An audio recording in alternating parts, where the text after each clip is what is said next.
तर जय महाराष्ट्र मित्रांनो, मी अवधूत कवळे स्वागत आहे तुमचं आजच्या नव्या व्हिडिओमध्ये। श्रावणबाळ निवृत्तीवेतन योजना व संजय गांधी निराधार योजना मधील पात्र सर्व लाभार्थ्यांसाठी आताच्या क्षणाची अतिशय महत्त्वाची सूचना समोर येत आहे की लाभार्थ्यांना मागील थकीत पैसे हे दोन काम केल्याबरोबर त्यांचे लगेच जमा होतील। चालू व थकीत पैसे सर्व पैसे त्यांना मिळून जाणार आहे।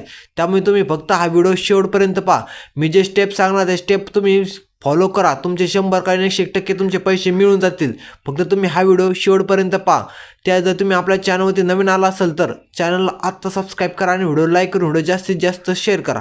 चालतं मग जरा न घालता व्हिडिओला सुरुवात करूया। तर लाभार्थ्यांनो, तुम्हाला जे लाभार्थी काय झालं आहे, डिसेंबर महिन्याचा हप्त्याचं वितरण झालेलं आहे, परंतु बरेचसे आपल्या लाभार्थ्यांचे कमेंट आले की सर आम्हाला डिसेंबर नाही तर मागचे 2-4 महिन्यापासून आम्हाला पैसे येत नाही, आमचं नेमके कारण काय का आमचे पैसे बंद करण्यात आलेले आहे। आता यामागं तुम्हाला सांगतो, जी सप्टेंबर महिन्यामध्ये जी KYC करण्यात आली होती, बरेचसे लाभार्थी म्हणतात आम्ही KYC कंप्लीट केली ती तरी पण आमचे हप्ते बंद का झाले। कारण असे, तुम्ही KYC कंप्लीट केली, काही म्हणजे KYC करताना जर तुमच्याकडून काही चूक झाली असेल, त्या चुकीमुळे तुमची KYC पेंडिंगमध्ये राहिलेली आहे, एररमध्ये गेले असल्या कारणामुळे ते डायरेक्ट पेंडिंगची आपल्याकडे PDF सुद्धा आलेली आहे।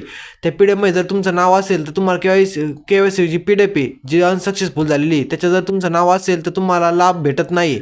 आता बरेचसे लाभार्थी म्हणताना आता यासाठी काय करायचं आम्ही, कारण आमचे मागील थकीत पैसे व चालू पैसे आम्हाला मिळले पाहिजे। तर लाभार्थी तुम्हाला काय करायचं आहे, सध्या तर काय झालेलं आहे, KYC जे पोर्टल होतं ते पोर्टल सध्या बंद झाल्यामुळे तुम्हाला KYC परत करता येणार नाही। KYC तुम्हाला कधी करता येईल, ज्यावेळेस परत नवीन KYC करण्याचं ऑप्शन येईल त्यावेळेस तुम्ही तुमचे सर्व डॉक्युमेंट सबमिट करून तुमची KYC कंप्लीट करून घ्या।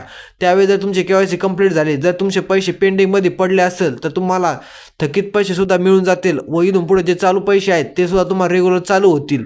आता जर समजा आता काय आलं, डिसेंबर महिन्याचा हप्ता तर तुम्हाला मिळाला, आता राहिला जानेवारीचा महिन्याचा हप्ता, जानेवारी महिन्याचा हप्ता तुम्हाला मिळून जायला राहील। आता काय आलं, संक्रांतीनिमित्त लाडक्या बहिणीला जे पैसे भेटणार, लाडक्या बहिणीचे पैसे जमा होण्यास सुरुवात झालेली आहे। त्याचबरोबर निराधार योजनेचे सुद्धा पैसे सरकार म्हणते आम्ही ॲडव्हान्समध्ये त्यांना पण देऊन टाकू। जर तुम्हाला ॲडव्हान्समध्ये तुम्हाला 100% नाही तर सांगता येतं, पण 50-60% तर असं वाटतंय तुम्हाला ॲडव्हान्समध्ये पैसे भेटतील। जर कोणाला पैसे वाटप चालू झालं असं कमेंट बॉक्समध्ये कमेंट करून सांगा। जर हा व्हिडिओ तुम्हाला जरा पण माहितीपूर्ण वाटला असेल तर व्हिडिओला आत्ताच एक लाईक करा व चॅनलवरती जर नवीन आला असेल तर चॅनलला सबस्क्राईब करा। भेटूया मग पुढच्या नव्या व्हिडिओमध्ये। धन्यवाद।